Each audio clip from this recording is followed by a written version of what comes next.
నమస్తే, welcome to Tejaswi news. నేను దేవా. చదువు కోసం ఎదగాల్సిన అమ్మాయి భయం కోసం బతకాల్సిన పరిస్థితి ఎందుకొచ్చింది? ఒక అమ్మాయి దేశంలోనే అత్యంత ప్రతిష్టాత్మకమైన బిట్స్ పిలానీ లాంటి విద్యాసంస్థలో ఉన్నత చదువులు చదువుకొని కన్నవారి కలలను నిజం చేస్తూ తన కుటుంబానికి గర్వకారణం కావాలి, తన ఊరికి ఆదర్శంగా నిలవాలి, కష్టపడి చదివించిన తల్లిదండ్రుల కళ్ళల్లో ఆనందం చూడాలి. ఇవి ఆ దళిత యువతి కన్న కలలు. కానీ ఆమె జీవితంలోకి ప్రేమ అనే ముసుగు వేసుకొని ఒక మానవ మృగం వచ్చాడు. ఫ్రెండ్గా దగ్గరయ్యాడు, లవర్గా నమ్మకం కలిగించాడు. చివరకు ఆ నమ్మకాన్ని ఒక ఆయుధంగా మార్చుకొని ఆ అమ్మాయి జీవితాన్ని నరకప్రాయం చేశాడు. ఇది ఎక్కడో జరిగిన ఘటన కాదు, మన తెలంగాణలోని నాగర్ కర్నూల్లో వెలుగు చూసిన అత్యంత దారుణమైన ఉదంతం.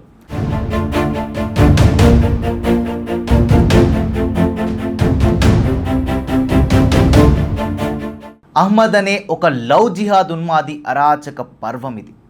మొదట స్నేహితుడిగా నటించి ఆపై ప్రేమికుడునంటూ నమ్మవలికిన అహ్మద్ అనే ఉన్మాది ఆ అమ్మాయికి చూపించిన నరకం అంతా ఇంతా కాదు. రహస్యంగా కొన్ని ఫోటోలు వీడియోలు తీసుకొని వాటిని చూపిస్తూ బ్లాక్మెయిల్ చేయడం ప్రారంభించాడు. నోరు విప్పితే ఆ ఫోటోలను సోషల్ మీడియాలో పెడతానంటూ భయపెడుతూ లొంగదీసుకుంటూ ఆ దళిత యువతిని శారీరకంగా మానసికంగా పీల్చి పిప్పి చేశాడు. ఒక చదువుకున్న అమ్మాయిని, ధైర్యంగా ఉండాల్సిన యువతిని ఇంటి నుంచి బయటికి రావాలంటేనే వణికే స్థితికి తీసుకెళ్లాడంటే ఇది సాధారణ ప్రేమ మోసం కాదు. ఇది ఒక అమ్మాయి జీవితంపై జరిగిన క్రూరమైన హేయమైన దాడి. నా పేరు శివమణి. నేను 6th క్లాస్ ఉన్నప్పుడు నా క్లాస్మేట్ అహ్మద్ అనే వ్యక్తి క్లాస్మేట్ ఉండే. 10th క్లాస్లో నాతో మా కాంటాక్ట్లోకి వచ్చి నేను నిన్ను ప్రేమిస్తున్నాను, పెళ్లి చేసుకుంటాననే మాయమాటలు చెప్పి నేను 10th క్లాస్లో ఉన్నప్పుడే నన్ను శారీరకంగా బలవంతం చేసి నాతో ఉన్నాడు. తర్వాత పెళ్లి చేసుకుంటా అని చెప్పి కులం పేరు తీయడం, నేను బొట్టు పెట్టుకున్నా కానీ తిట్టడం, ఆ గుడికి వెళ్ళొద్దని హెచ్చరించడం చేసేవాడు. తర్వాత నేను 2022లో 10th కంప్లీట్ అయింది. 2022 నుంచి 24 వరకు ఇంటర్మీడియట్ మైనారిటీ గురుకులాలో చదువుకున్నా.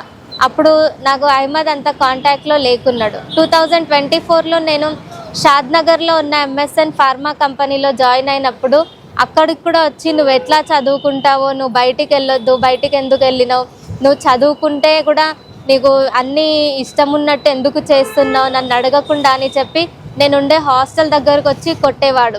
అవసరం ఉన్నంత వరకు వాడుకోవడానికి పనికొచ్చిన ఆ దళిత యువతి చివరకు తప్పు తెలుసుకుని నన్ను నమ్మించావు, నా జీవితంలోకి వచ్చావు, అయితే నన్ను ఎందుకు పెళ్లి చేసుకోవడం లేదు అని అడిగితే మాత్రం ఆ ఉన్మాది అసలు రంగు బయటపడింది.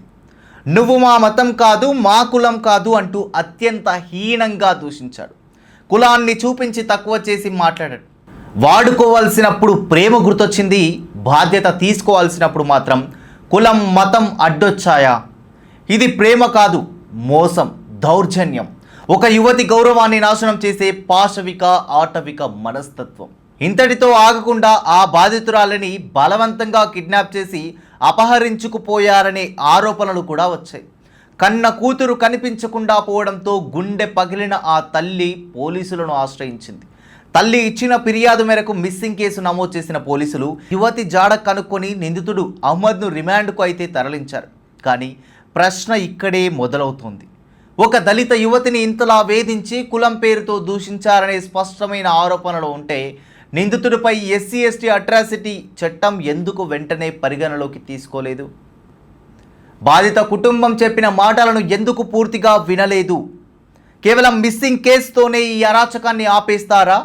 మానసిక వేధింపులు, బ్లాక్మెయిల్, కుల అవమానం, బెదిరింపులు ఇవన్నీ చిన్న విషయాలా? చట్టం పేదవాడి ఇంటి గడప దగ్గర బలహీనమవుతోందా? కులం తక్కువైతే న్యాయం కూడా తక్కువగానే వస్తుందా? ఇంకా బాధాకరం ఏమిటంటే బాధితురాలి కుటుంబానికి రక్షగా ఉండాల్సిన కొందరు పోలీసు ఉన్నతాధికారులు తక్కువ కులం అనే భావనతో బాధిత యువతి తండ్రిని అవమానించడం, బెదిరించడం, వివక్ష చూపడం అనేది అత్యంత దారుణమైన విషయం. ఒక తండ్రి తన కూతురికి న్యాయం కావాలని పోలీస్ స్టేషన్కి వెళ్తే అతడిని ఓదార్చాలి, అతడికి ఫిర్యాదును గౌరవించాలి. అతడి కుటుంబాన్ని రక్షించాలి. కానీ అక్కడే అతడికి అవమానం, బెదిరింపు, వివక్ష ఎదురైతే సాధారణ పౌరుడు న్యాయం కోసం ఎక్కడికి వెళ్తాడు? పోలీసుల యూనిఫామ్ ప్రజల భద్రతకు చిహ్నం కావాలి. కానీ అదే యూనిఫామ్ ముందు బాధిత కుటుంబం వణికే పరిస్థితి వస్తే అది ఒక కుటుంబ సమస్య మాత్రమే కాదు, మొత్తం వ్యవస్థను ప్రశ్నించే సంఘటన. మా అమ్మ వాళ్ళు మిస్సింగ్ కేసు పెడితే అక్కడ వచ్చి ట్రేస్ చేసి తీసుకొని వచ్చినప్పుడు కూడా వాళ్ళు నా స్టేట్మెంట్ రికార్డ్ చేయకుండా నేను చెప్పింది అయితే ఏమీ రాయలేదు. వాళ్ళు ఎస్ఐని అడిగి రాస్తా, ఈ మ్యాటర్ అవసరం లేదు అంటుందని వాళ్ళకి ఇష్టం వచ్చిన స్టేట్మెంట్ రాసుకొని ఇప్పుడు అహ్మద్కి అడ్వాంటేజ్గా ఆ కేసుని నమోదు చేసి ఇప్పుడు కేసు అవ్వకుండా చూస్తున్నారు. డిఎస్పీ ఆఫీస్కి కేసు కోసం వెళ్తే కూడా మీ తోకలు పట్టే వాళ్ళకు కూడా ఎవ్రీ ఇన్ఫర్మేషన్ మేము ఎందుకు చెప్పాలి, కేసు మీకు చెప్పాల్సి వస్తుంది. మీడియాని ఎందుకు అప్రోచ్ అవుతున్నారు, ఎవరెవరినో అప్రోచ్ అవుతున్నారు, వాళ్ళకే చెప్పుకోండి పోండి, మాకేం చెప్పకండి అని చెప్పి మమ్మల్ని భయంగా తిట్టాడు ఆయన. అధికారుల నిర్లక్ష్యం, నిందితుడి అరాచకాలపై ఎస్సీ హక్కుల పోరాట సంఘం తక్షణమే స్పందించింది. బాధితురాలికి న్యాయం చేయడమే లక్ష్యంగా బాధిత యువతిని, ఆమె కుటుంబ సభ్యులను తీసుకొని జాతీయ ఎస్సీ కమిషన్ను ఆశ్రయించింది. సంఘం తరపున కమిషన్తో మాట్లాడి బాధితురాలికి సరైన న్యాయం జరిగేలా చూడాలని, ఎస్సీ ఎస్టీ అట్రాసిటీ చట్టం వర్తించే అంశాలు ఉంటే వెంటనే కేసులు నమోదు చేయాలని, అదేవిధంగా బాధిత కుటుంబాన్ని అవమానించిన సదరు పోలీస్ అధికారిపై చట్టం ప్రకారం కఠిన చర్యలు తీసుకోవాలని గట్టిగా డిమాండ్ చేయడం జరిగింది. చట్టం ముందు అందరూ సమానమైతే బాధితురాలి కులం చూసి న్యాయం తగ్గకూడదు. దీనిపై జాతీయ ఎస్సీ కమిషన్ తక్షణమే స్పందించింది. బాధితురాలికి పూర్తి భరోసా కల్పిస్తూ ఈ కేసులో తదుపరి తీసుకోవాల్సిన కఠిన చర్యలన్నీ తీసుకుంటామని హామీ కూడా ఇచ్చింది. కానీ హామీతో కథ ముగియదు కదా. నిజమైన చర్యలు జరిగే వరకు, బాధితురాలికి భద్రత కలిగే వరకు ఇంతటి దారుణానికి ఒడిగట్టిన ఆ ఉన్మాది అహ్మద్కు కోర్టు ద్వారా సరైన శిక్ష పడేంత వరకు ఎస్సీ హక్కుల పోరాట సంఘం ఊరుకునే ప్రసక్తే లేదని స్పష్టం చేసింది.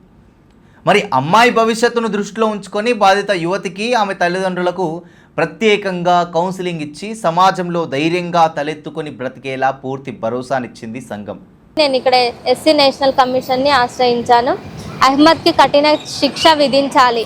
5 సంవత్సరాల నుంచి నన్ను శారీరకంగా వాడుకొని కులం పేరు చెప్పి వాళ్ళ ఇంట్లో వాళ్ళు కూడా కులం పేరు వలననే నీది మా కులం కాదు, మా మతం కాదని చెప్పడం జరిగింది నాకు ఫోన్లో.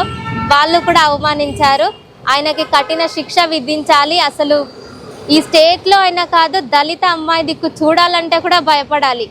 నేను దళిత అమ్మాయినని రీజన్తోనే వాళ్ళు ఇదంతా చేసిరని నాకు చెప్పిరు. అందుకని ఎక్కడ అమ్మాయి దిక్కు చూడాలన్నా కూడా అహ్మద్కి ఇంకొక అహ్మద్ ఈ రాష్ట్రంలో అసలు పుట్టకూడదు. కానీ ఇక్కడ ఒక పెద్ద ప్రశ్న ఉంది. సమాజంలో ఎక్కడైనా మహిళపై దాడి జరిగితే, ఎక్కడైనా దళిత యువతిపై అన్యాయం జరిగితే మైకులు పట్టుకొని మాట్లాడే నాయకులు ఈరోజు ఎక్కడ దాక్కున్నారు? నాగర్ కర్నూల్లో ఇంత పెద్ద ఘటన జరిగి ఒక దళిత బిడ్డ జీవితం రోడ్డున పడి సమాజంలో ఇంత పెద్ద చర్చ జరుగుతున్నా నిత్యం దళితుల రక్షకులం అని చెప్పుకునే కొందరు నేతల మౌనం ఇప్పుడు అనేక అనుమానాలకు తావిస్తోంది. దళిత ఉద్ధారకుడిగా చెప్పుకునే పద్మశ్రీ మందకృష్ణ మాదిగ గారు కానీ, నిత్యం ప్రెస్ మీట్లు పెట్టే మాజీ ఐపీఎస్ ఆర్ఎస్ ప్రవీణ్ కుమార్ గారు కానీ, అద్దంకి దయాకర్ లాంటి నేతలు కానీ ఈ లవ్ జిహాద్ ఉన్మాదంపై కనీసం నోరు విప్పకపోవడం, ఖండించకపోవడం వారి 2 నాలుకల ధోరణికి అద్దం పడుతుంది.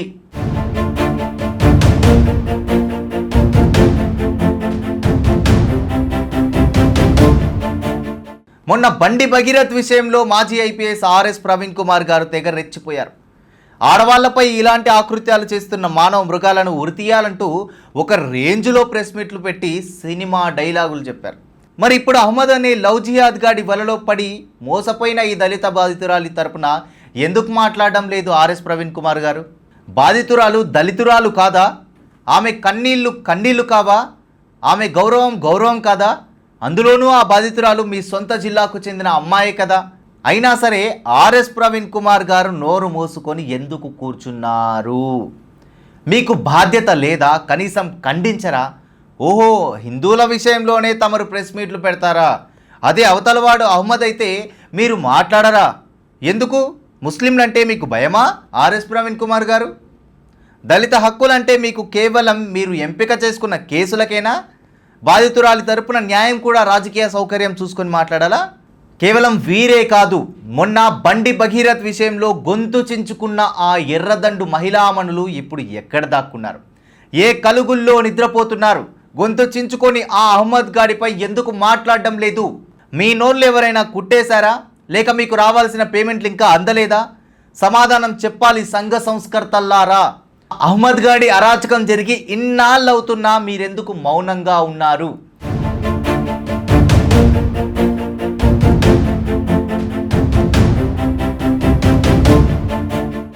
ఈరోజు మేము గొంతెత్తి అడుగుతున్నాం, న్యాయం కులం చూసి మారుతోందా? న్యాయం మతం చూసి మారుతోందా?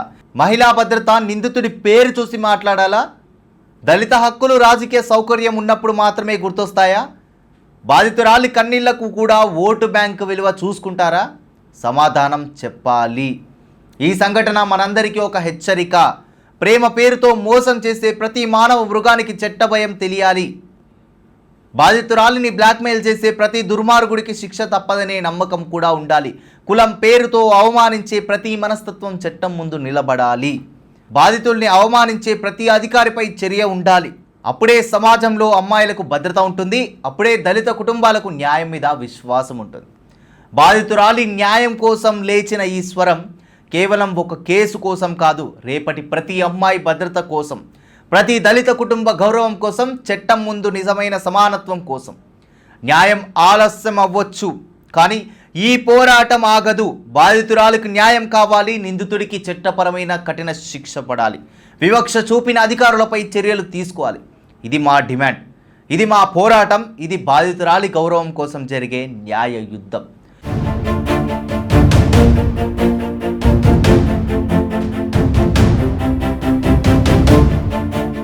మిత్రులారా, నాగర్ కర్నూల్లో జరిగిన ఈ లవ్ జిహాద్ దారుణంపై మరియు దళిత నేతల మహిళా సంఘాల మౌనంపై మీ అభిప్రాయాన్ని కింద కామెంట్ రూపంలో తప్పకుండా తెలియజేయండి. ఈ వీడియోను లైక్ చేయండి, షేర్ చేయండి. ఇలాంటి మరిన్ని వాస్తవాల కోసం మన తేజస్వి న్యూస్ను సబ్స్క్రైబ్ చేసుకోండి. జై భీమ్, జై హింద్.